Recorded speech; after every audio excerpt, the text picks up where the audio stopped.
என் வாழ்க்கை கர்த்தருடைய கருத்தில் முத்தரிக்கப்பட்டிருக்கிறது. எப்பொழுது எதிர்காலத்தை குறித்து ரொம்ப கவலைப்படுறீங்களோ அப்பொழுது உங்கள் இடத்துல தேவ சமூகம் இல்லைன்னு அர்த்தம். என் வாழ்க்கை, என் எதிர்காலம், அது என்ன அப்படின்னு கேட்டால் அதுக்கு பின்னாடி ஒரு செழிப்பு இருக்கும்.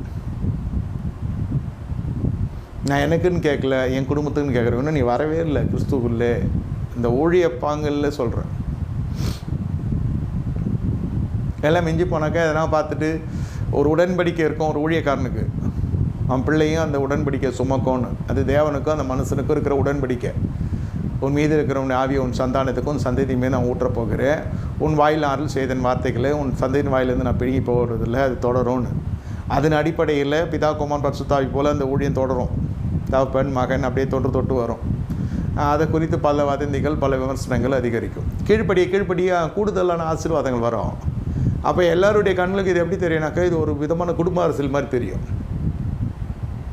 சிலருடைய அழைப்பு சிலருக்கு தெரியாது, ஆனால் விமர்சிடுவாங்க துரிதமாக. நீங்கள் அடங்கி சேவித்து நீங்கள் கொடுக்குற ஜனத்தை, கொடுக்குற சூழ்நிலையை, கர்த்தர் அனுமதிக்கிற சூழ்நிலையை நீங்கள் ஏற்றுக்கொள்ளணும். அப்போ தேவ சமூகம் இருக்கும். நீங்கள் ஏற்றுக்கொள்ள முடியாது. ஏன்னா மனம் பெரிய விதத்தில் கிரியை செய்யும். மனத்தாழ்மை பண்ணணும், மனம் திரும்பணும், மன ரம்யமாக இருக்க கற்றுக்கொள்ளணும், மன மறுரூபம் அடையணும். ஒன்றுமே மனதுக்கு இடம் கொடுக்குறதே இல்லை. முழுசும் சரீரம் தான்.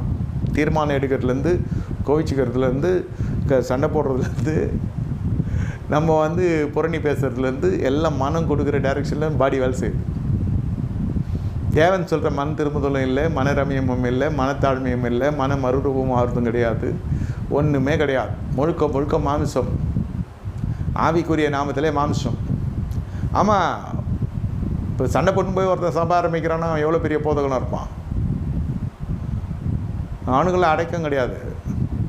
இந்த அதிருப்தியாளர்கள் சபையில் இருப்பாங்க, அவங்கள கொண்டு போய் ஆரம்பிச்சிட வேண்டியதான். காலைல சண்டை போட்டால் சைக்கிளிங் சர்வீஸில் ஒரு இடத்துல கொட்டாய் போட்டுடுறாங்க. அப்போ கொட்டாய் இப்போ தனியாக ஒரு வீடு எடுத்துடுறான் வாடகைக்கு.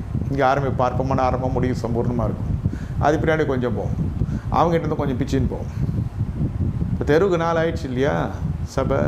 சந்தோஷம், நல்லபடியாக பெருகுனா சந்தோஷம். எனக்கு கேட்டுக்கொண்டு தேவன் ஜனமே. ஆனால் தேவ சமூகம் இருக்கிறவங்களாக இருக்கணும். சமூகம் இருக்கிறவங்களாக இருக்கணும்.